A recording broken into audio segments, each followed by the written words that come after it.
Hey guys, I'm Haderaxe, and as you guys know, we are finally getting the first DLC today. It is April 21st, but on top of that, we are getting a massive patch, and this one just completely overshadows all the other minor hotfixes we've gotten because there are some crazy changes, and we're just going to get right into it right now. To start us off, we have lucky dice being tracked per profile instead of per character, which is huge. That's been a widely requested feature by the entire player base pretty much, because collecting 260 dice every single playthrough is kind of rough, so I'm really happy they made that change. That's monumental in my opinion.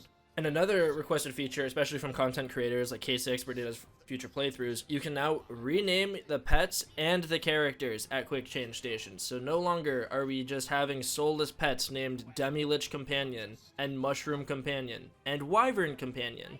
Now we can actually name them, and we can rename our characters too if we wish. Along with these changes, we are getting a chaos level increase. I know that could be a little controversial for some people because the chaos grind is kind of rough, but once you're there, you're there. I would like to see some changes in, keeping your chaos level once you get it across your profile, because really, I'm not looking forward to farming 35 chaos chambers to get to 35 on like a new character whenever I make them. But with this level increase comes primordial gear, so now we have chaotic, volatile, and primordial being the best, obviously.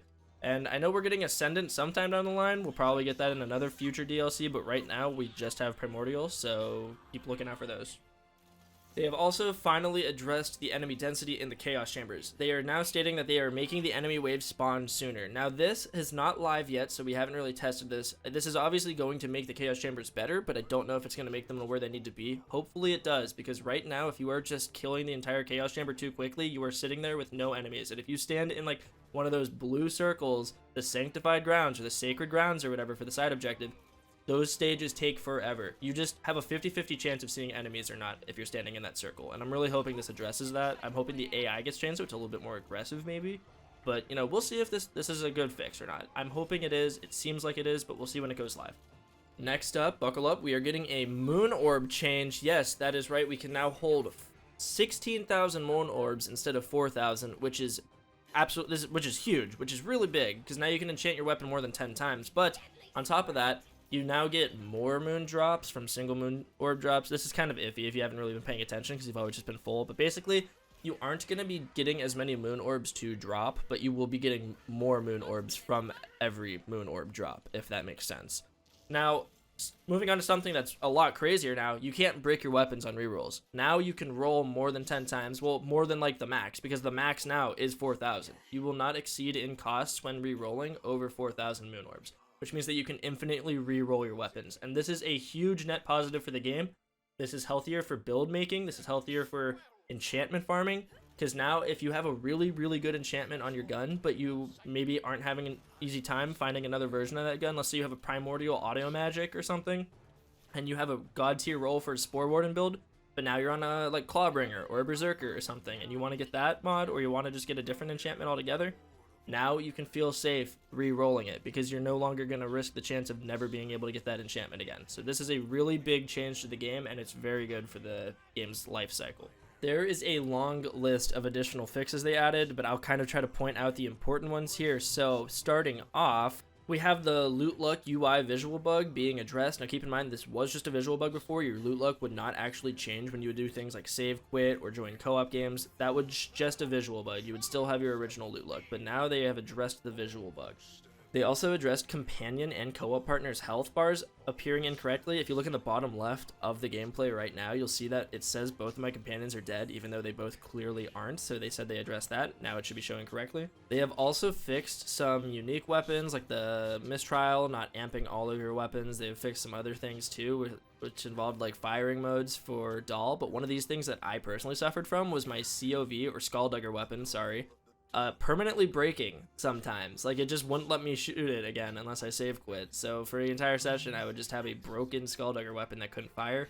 They said they fixed that, so now your Skulldugger weapon should be breaking properly. Now prepare yourselves, because this one will be both loved and hated by the community. They have addressed a improper calculation with the Buffmeister if it was being used as the spell shot secondary spell. So that basically means they fixed it. You're not going to be able to get absolutely ridiculous spell zerking anymore. If they were able to fix it here, I don't know how they weren't able to fix it with Sal back in BL2, but I don't really want to talk about that any further, and I don't think any content creators should, because I don't want some kind of surprise 2022 patch coming to BL2 where they just you know, ruin Salvador. So yeah, let's keep that on the down low. But right now, just expect Buffmeister to be completely nerfed. This is a fix, but you know, if it makes the item worse, it's a nerf, so it's a nerf.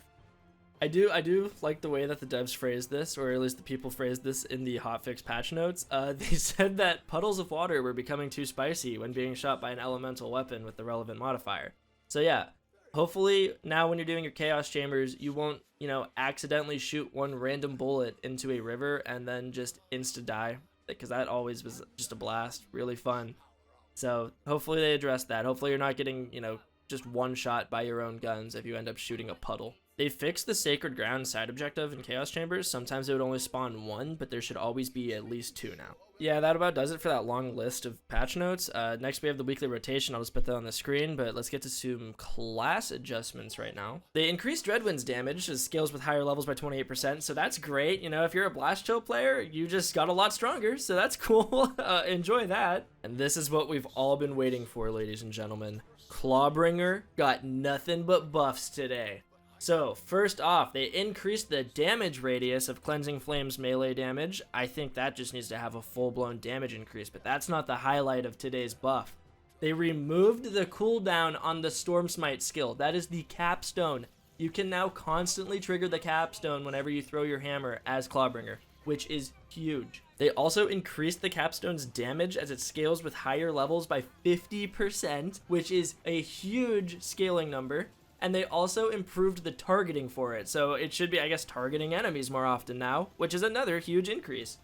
And lastly, they removed the delay between the puddle and lightning bolt spawning, so now you're going to get the capstone to go off a lot quicker. Now, it doesn't have a cooldown, it got much stronger, it targets enemies more efficiently, and its actual DPS is increased. Like, the amount of attacks it does is increased. So this is an overall net positive for Clawbringer, and this is awesome.